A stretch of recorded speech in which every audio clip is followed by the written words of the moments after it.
Bonjour à vous tous et à vous toutes les cliquets. Je vous avais laissé avec mes futurs projets et me revoilà dans une nouvelle vidéo qui va concerner la participation, le travail avec d'autres photographes, les collègues. On va parler rencontres, stages, formation, pourquoi et comment aborder la collaboration avec les gens du métier de l'image en général. Dans un premier temps, on va faire bien sûr des rencontres, et ça par plusieurs biais. Parlons en tout premier lieu des réseaux sociaux, notamment les plateformes Instagram et Facebook. Les rencontres à travers les réseaux sociaux sont une chouette option pour faire facilement connaissance avec d'autres photographes ou des personnes passionnées par la photographie. Il existe notamment sur Facebook plein de groupes concernant le métier et surtout des groupes où l'on va pouvoir discuter, mettre en avant son travail et évidemment piocher de multiples conseils et autres avis parfois constructifs mais aussi parfois moins. Alors il faut accepter la critique et voilà, selon les affinités évidemment.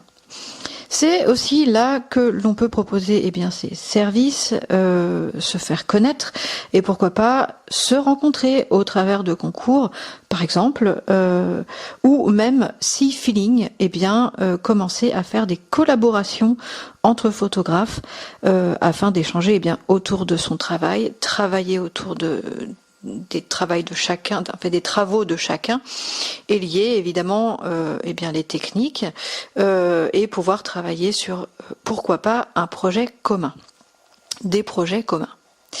Il y a aussi Instagram qui est un très bon moyen de prendre des informations et surtout faire connaître son travail au travers évidemment le visuel puisque ce réseau social est essentiellement basé sur l'image. Les hashtags aident beaucoup. Il suffit de bien savoir cibler évidemment et d'être assidu dans ses posts, choisir correctement ce qu'on va dire en fait. On peut aussi discuter et faire des rencontres intéressantes forcément, mais aussi l'occasion de rencontrer influenceurs et youtubeurs qui pourraient être intéressés, et ça c'est super, par votre travail ou bien évidemment des marques, etc., qui auraient éventuellement des entreprises qui auraient éventuellement envie de travailler avec vous parce que votre travail les intéresse. Collaboration entre professionnels de l'image et photographes. Donc, les réseaux sociaux peuvent et restent à ce jour évidemment un tremplin pour tous, mais il faut y mettre du sien, il faut s'investir. On va maintenant parler des clubs photos, des associations, des collectifs autour de la photo.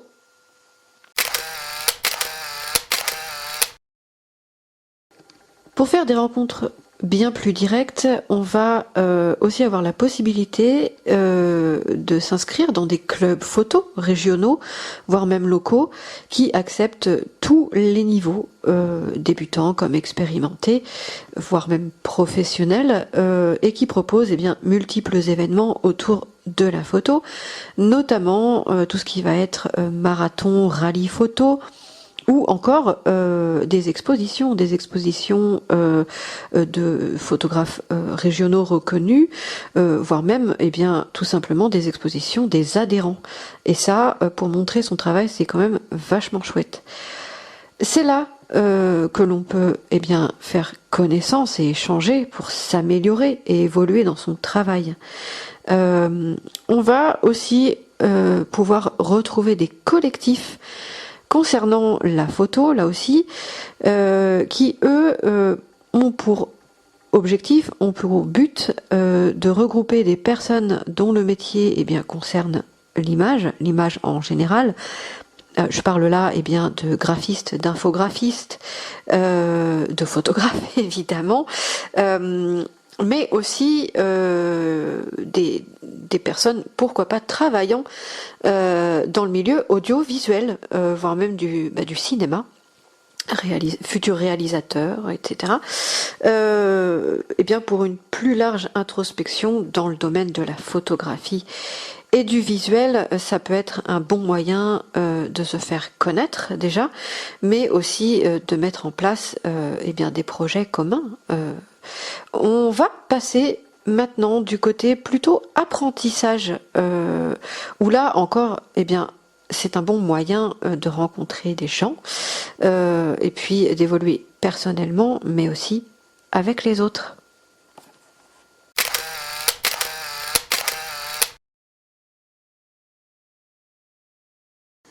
C'est aussi en faisant des formations ou des stages que l'on va pouvoir faire connaissance avec d'autres personnes passionnées qui sont là, eh bien, pour apprendre la photo évidemment et s'améliorer.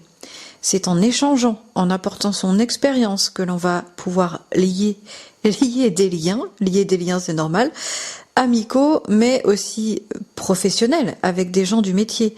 Il existe plein de formations, croyez-moi, il faut bien chercher, il existe plein de formations en distanciel comme en présentiel aujourd'hui.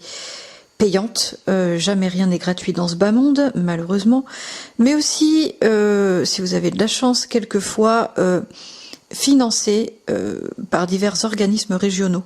Là aussi, il faut bien s'enseigner, il faut bien chercher, il faut prendre son temps. Ou autre, je vais citer ici Pôle emploi, car je l'ai déjà fait, Pôle emploi qui propose par exemple des formations prise en charge concernant eh bien plutôt les métiers de l'image. On va pas faire des stages et des formations pour apprendre à être photographe, mais on va pouvoir notamment faire eh bien des sessions pour apprendre Photoshop, pour apprendre voilà le graphisme en général, qui sont toujours évidemment très intéressante à faire afin d'avoir de l'expérience et bien en plus dans sa besace. Vous pouvez aussi demander pourquoi pas à faire des stages auprès de photographes tout simplement hein, ou prendre des cours particuliers. La photographie ça s'apprend de jour en jour. Vous n'avez pas forcément besoin de faire une école. Aujourd'hui, avec Internet, vous pouvez aussi apprendre avec une multitude de tutos basés sur la photo et qui sont évidemment visibles très facilement sur YouTube. Apprendre en autodidacte, c'est à la portée de tous, j'en fais partie. Cette petite vidéo est terminée, les cliquez, n'hésitez pas à vous abonner à ma chaîne, c'est simple, c'est gratuit, il y en a pour tout le monde. Et je suppose que vous allez apprendre forcément quelque chose. À très bientôt dans une nouvelle vidéo.